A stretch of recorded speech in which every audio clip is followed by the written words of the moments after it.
J'ai soif de ta présence, divin chef de ma foi. Dans ma faiblesse immense, que ferais-je sans toi? Chaque jour, à chaque heure, j'ai... Bonjour à toutes et à tous.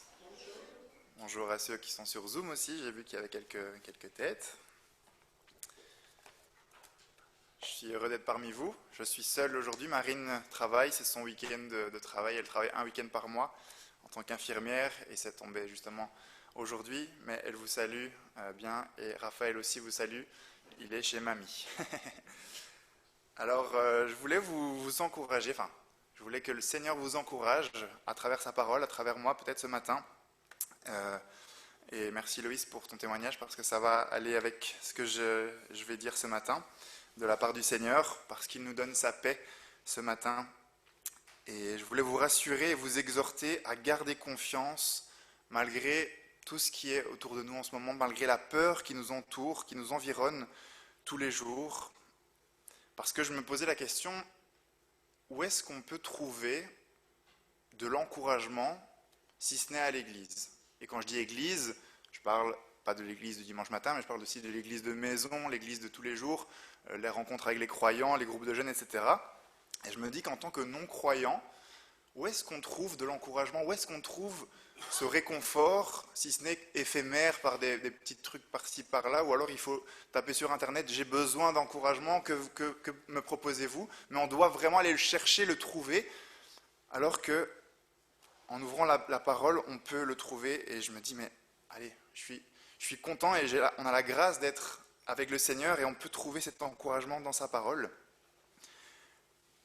Parce que tout ce qui se passe autour de nous, la mort, c'est une réalité en ce moment, et depuis la nuit des temps, mais je pense qu'elle peut faire peur. On n'aime pas trop en parler. Sauf peut-être pendant les périodes d'Halloween où les gens aiment, entre guillemets, que la terreur règne, que la peur soit autour d'eux. Et le monde veut mettre cette fête en avant et ça minimise en fait ce qu'elle est vraiment. Et lorsqu'on allume la télé ou on lit les news, où on voit, bien sûr on en a parlé, les guerres, les attentats, les catastrophes, comment est-ce qu'on peut fêter une fête qui célèbre la mort, les ténèbres? Ça, c'est la grande question. Et depuis les derniers attentats à Bruxelles avec les Suédois pendant le match de foot, hier encore, à Paris encore, hier, je ne savais même pas. Puis il y a la guerre en Ukraine, depuis quelques temps déjà, la guerre en Israël, au Congo, on n'en entend pas souvent parler, mais il y en a partout, c'est partout, il y a un climat de terreur et de crainte qui règne. Et c'est légitime peut-être d'avoir ce sentiment de crainte, de peur, parce que c'est un sentiment difficile à gérer. Je ne sais pas quelles sont vos peurs, vous, je ne sais pas ce que vous ressentez, mais moi par exemple je me souviens d'une de mes premières peurs quand j'étais enfant, vers 10-12 ans. Je me rappelle que j'avais regardé un film qui s'appelait Titanic. Sûrement beaucoup d'entre vous l'ont peut-être vu. Et je me rappelle l'avoir vu pour la première fois à l'âge de 10-12 ans, et vous connaissez tous cette histoire d'un immense bateau dit insubmersible qui finalement fait naufrage à cause d'un iceberg. Et je vois encore, lorsque le bateau coule, les deux héros qui sont là dans une pièce et que l'eau commence à monter, ils ne savent pas sortir, et c'est pas une peur c'est une peur d'angoisse, un peu de qu'est-ce qui va se passer, etc. Où la peur commence à envahir de plus en plus. Et c'était un peu angoissant de voir ça, et je me mettais à leur place et je me disais, mais qu'est-ce que j'aurais fait dans une situation comme celle-là? En tout cas, la peur se serait vraiment emparée de moi, je pense, c'est certain. Et pour ceux qui ont vu le film, plus haut sur le bateau, pendant le naufrage, tous les passagers pris peur, couraient partout, un peu partout dans le bateau, etc. Et ils se demandaient s'ils allaient s'en sortir. C'était la panique générale. Et qu'est-ce qui se passe? Une scène que je vais vous montrer, enfin que Annabelle va vous passer, ou Serge, je ne sais pas, en vidéo. Qu'est-ce qui se passe pendant que le bateau est en train de couler sur le pont du bateau? Qu'est-ce qui se passe? On va voir ça ensemble.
Et ils vécurent heureux, tous ensemble, pendant 300 ans, au pays de Tirnan Og, le pays de la jeunesse et de la beauté éternelle.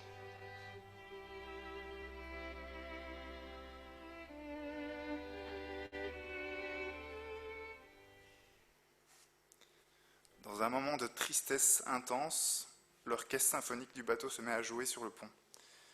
Presque comme si de rien n'était.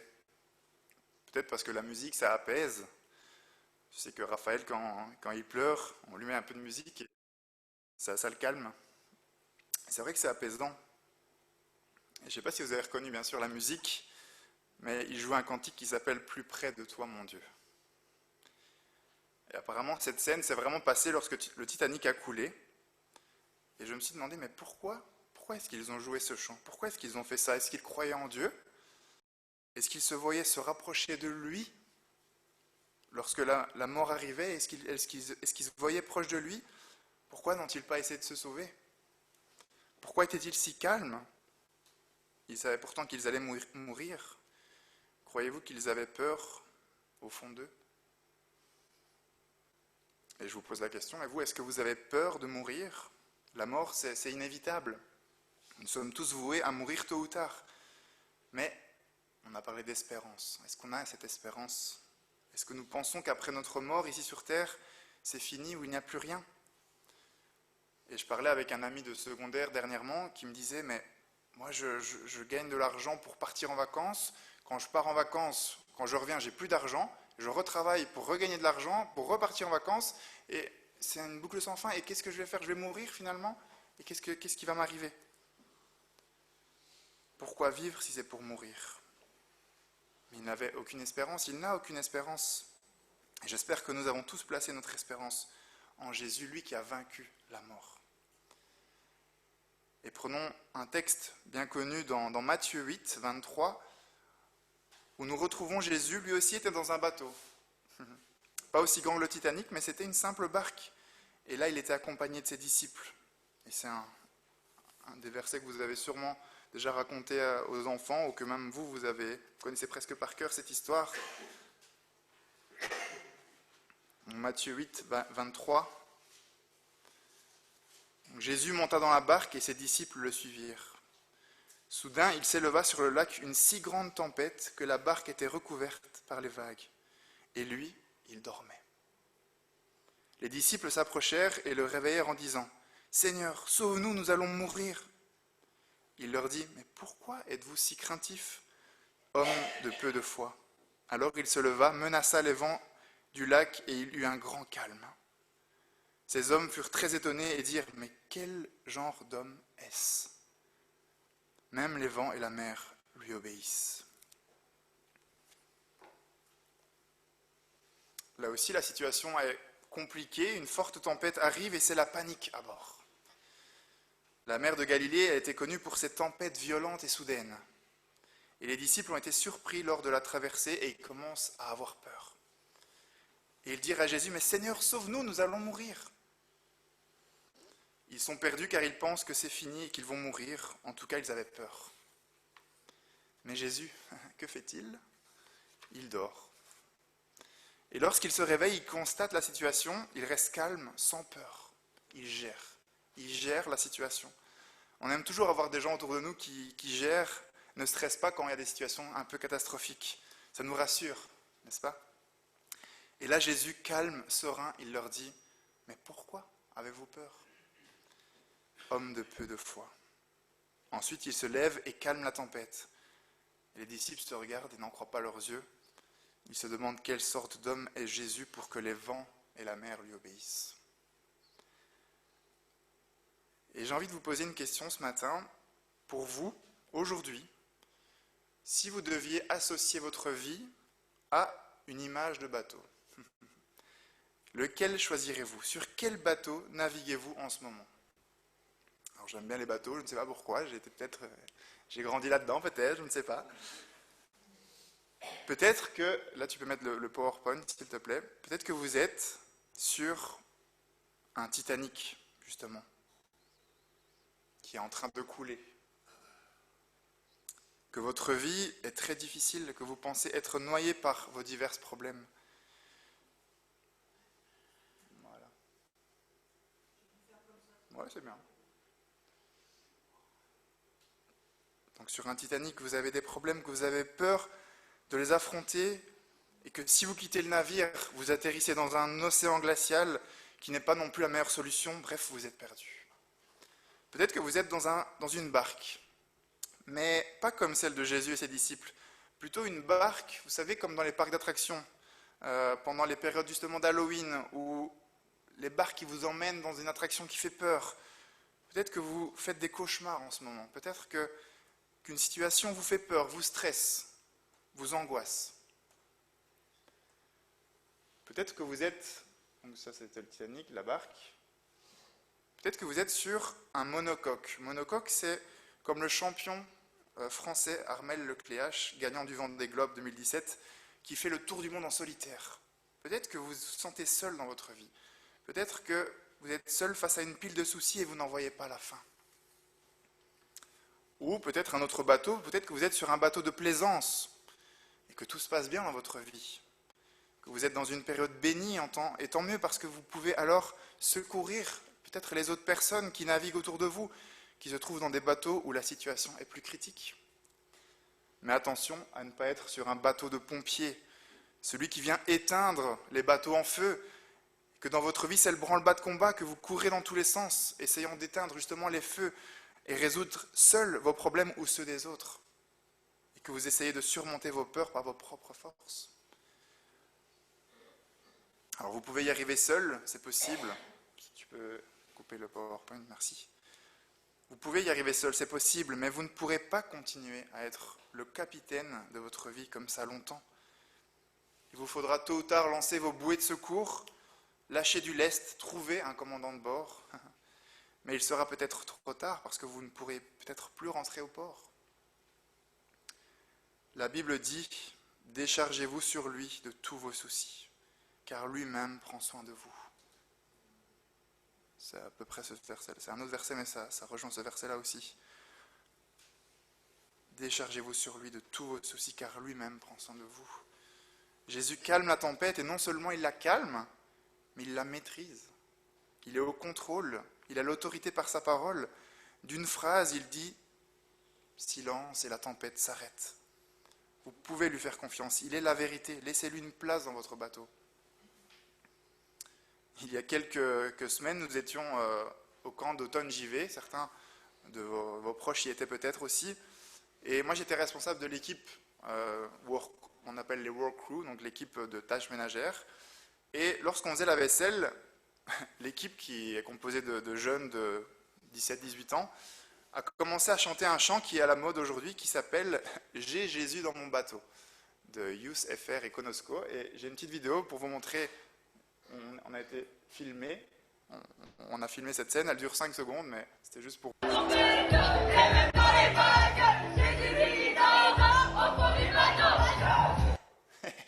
Voilà, simplement ça. Le chant dit malgré la tempête, malgré les vagues, Jésus, lui, il dort dans mon bateau. J'ai Jésus dans mon bateau. Et Jésus, il dort pas parce que il dort et qu'il s'en fiche de la situation. Non, il est là, il est serein. Il sait que ses disciples n'ont rien à craindre. Il est confiant. Dormir, ça ne veut pas dire inexistant ou ne servir à rien. Non, ça veut dire qu'il veille. Il veille sur nous. Il n'a pas arrêté la tempête avant qu'elle n'arrive, il aurait pu le faire. Mais nos tempêtes, il les connaît. Il nous accompagne dans nos tempêtes. Il nous aide à les traverser. Et ça doit nous encourager, nous dire « Waouh, quelle paix lorsqu'on prie et qu'on lui demande de nous protéger, de nous accompagner dans ces moments difficiles. » Et lorsque la mort viendra, nous avons cette espérance que nous serons avec lui pour l'éternité et que plus rien ne nous fera plus peur, plus rien ne nous blessera, plus rien ne nous atteindra, plus rien ne nous fera chuter, plus rien ne nous rendra en colère ou triste, malheureux, stressé ou angoissé. Alors ça peut paraître bateau, mais c'est simple, c'est un message simple que je voulais vous partager ce matin pour nous encourager, nous rappeler ces vérités essentielles. Il nous donne une espérance. Et si comme ces jeunes à la vaisselle, vous dites avec assurance « J'ai Jésus dans mon bateau », il vous promet de vous donner sa paix et surtout une espérance à la vie éternelle. Jésus a également dit dans Jean 6, 47, « En vérité, je vous le dis, celui qui croit en moi a la vie éternelle. » Et ne croyez pas que vous ne traverserez plus jamais de tempête, parce que ce serait utopique, mais si vous croyez en lui, vous aurez un commandant de bord parfait pour vous aider à braver les vagues et à subir les bourrasques torrentielles des vents de la vie. Et aujourd'hui, j'ai pris des images de bateaux pour vous faire comprendre cela, mais ce message est vrai et important, il est simple, vraiment simple. Et si vous désirez suivre Jésus afin qu'il soit le commandant de votre vie, et si vous désirez qu'il vous sauve de la noyade, c'est possible. Et ce message ne s'adresse pas qu'à des non-croyants, ça s'adresse aussi à des croyants. Faites-le avant qu'il ne soit trop tard. Et n'ayez plus peur de vivre dans ce monde en 2023. Dieu nous rassure par sa parole. Et ces promesses dans la Bible, et il y a une promesse qui m'a rassuré lors des derniers événements qui me faisaient quand même peur pendant les attentats, c'est dans Proverbes 3, 25 et 26, qui dit « N'aie pas peur d'une cause de terreur soudaine, ni d'une attaque de la part des méchants, car l'Éternel sera ton assurance, et il préservera ton pied de tout piège. » Trouver l'encouragement dans sa parole, c'est tellement incroyable. Et c'est vrai que, où la trouver ailleurs? D'où me viendra le secours, me dit le psalmiste. Le secours me vient de Dieu qui a créé la terre et les cieux. Pour conclure ce matin, quel que soit le bateau dans lequel vous naviguez, si vous êtes dans un moment d'accalmie, priez pour les autres, pour que Dieu vous montre qui a besoin de son aide, et peut-être que Dieu va vous utiliser pour les envoyer, pour envoyer vous-même des bouées de secours, et les conduire vers le phare qui guide tous les bateaux. Quels que soient les événements, les épreuves par lesquelles vous passerez, sachez que à tout moment, vous pouvez demander de l'aide à Dieu, parce qu'il se tient prêt à vous aider, à les surmonter. Si vous êtes sincère et que vous croyez en lui, vous vous sentirez en sécurité. Apocalypse 3,20 nous dit Jésus dit « Je me tiens à la porte et je frappe. Si quelqu'un m'entend et ouvre la porte, j'entrerai chez lui, je dînerai avec lui et lui avec moi. » Le divin commandant de bord frappe au hublot de votre bateau. Demandez-lui de rentrer. Voilà, je voulais simplement vous encourager avec un texte simple. Vous ne voulez pas rentrer dans de la théologie, vraiment rentrer sur l'essentiel. Parce qu'il y a beaucoup d'étudiants, je côtoie beaucoup d'étudiants qui viennent me partager leurs souffrances, leurs soucis, surtout en cette période de novembre où il fait froid, où on est un peu plus malade, où on ressasse certaines choses, où on a peur, on se sent angoissé. Jésus est dans mon bateau, Jésus est dans votre bateau, il vous entoure. Prions ensemble.